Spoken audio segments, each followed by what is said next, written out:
Hi everyone, I'm Karen from the Balance Type, physiotherapist, personal trainer, and former fitness competitor.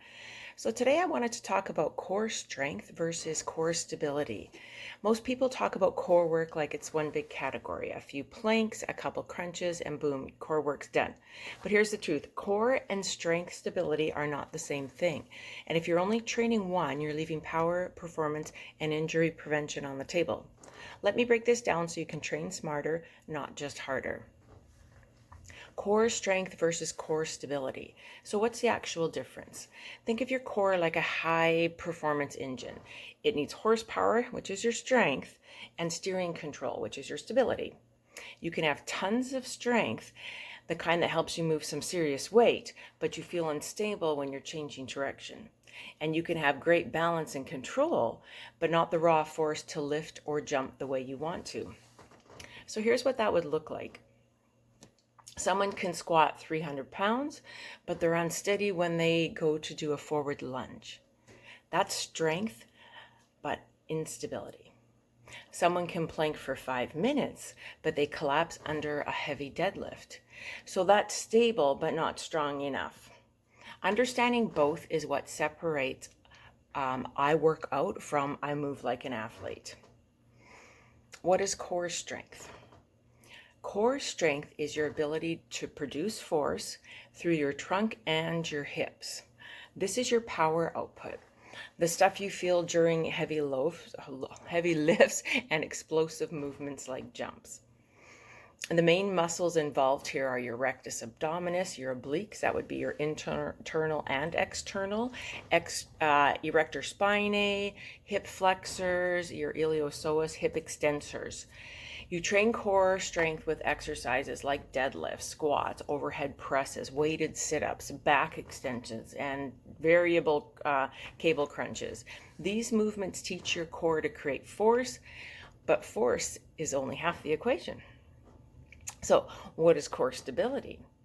So core stability is your ability to control movement, not create it.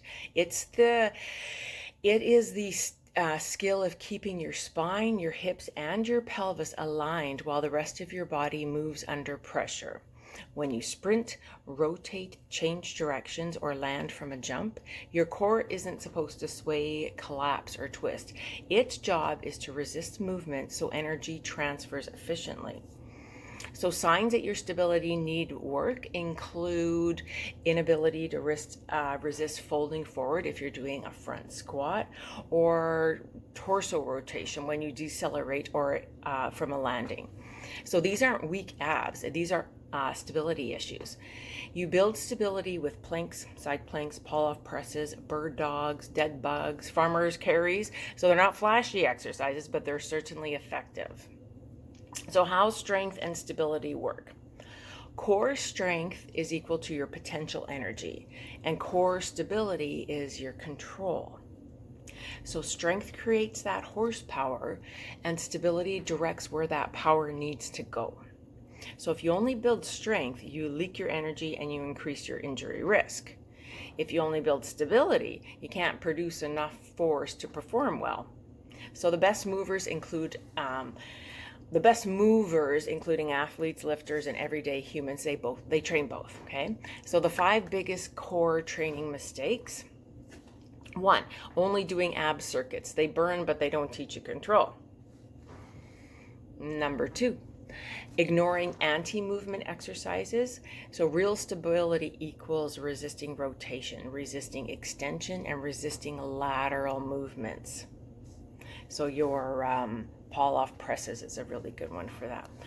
Number 3, poor breathing and bracing. So if you can't create pressure, you can't stabilize. That would be like your Valsalva maneuver. Number 4, treating the core like an accessory. So your core is involved in every major lift. It's a center of your mass, center of your universe. So you want to train it intentionally. And number 5, forgetting the hips. Weak hips equal an unstable core. They are certainly part of that team. So how to train core strength and core stability? So you certainly don't need just a core day. You need really a smarter approach. So what can you do? 1, You compare your strength and stability in the same workout. So an example would be doing something like a front squat, which would be your strength, and then a pull-off press, which would be your stability.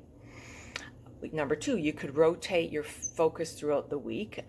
For example, day one would be strength, so you might be doing weighted sit-ups, cable crunches, heavy carries. Day two, you'll be doing stability, so planks, bird dogs, dead bugs. And then day three, you might be integrating both, so squats, deadlifts, overhead presses, and which allows you to brace under that load. So three, you can add a simple core warm-up before your lifts. So dead bugs, side planks, glute bridge, marches. These exercises wake up your trunk, your hips, your glutes. Number four, progress like any other lift. You move more load, more time tension, more time under tension. So an example would be like a plank, an RKC plank. That'd be a Russian kettlebell challenge plank, where it's complete isometric contraction of everything. A weighted plank, and then progress to like a long lever plank. Final thoughts. So a strong core gives you horsepower. A stable core gives you control. You need both to move well, lift well, and reduce your injury risk. So ask yourself during your training, am I building force? Am I controlling it? The shift will completely change how your body performs. Whatever you're lifting, running, or simply living an active life, core strength and stability are important. They aren't rivals, they are teammates. Build both, and your body adapts smarter, not harder. So thanks for being part of the Balance Type community. Stay strong, stay safe, and keep moving smart. If this video helped you, hit like and subscribe for more physiotherapy back tips. And tell me in the comments what topic you'd like me to cover next. And if you want practical strategies, check out my video, Add Weight, the signs you are ready and not ready. It's linked below. Thanks for watching, and I'll see you in the next video.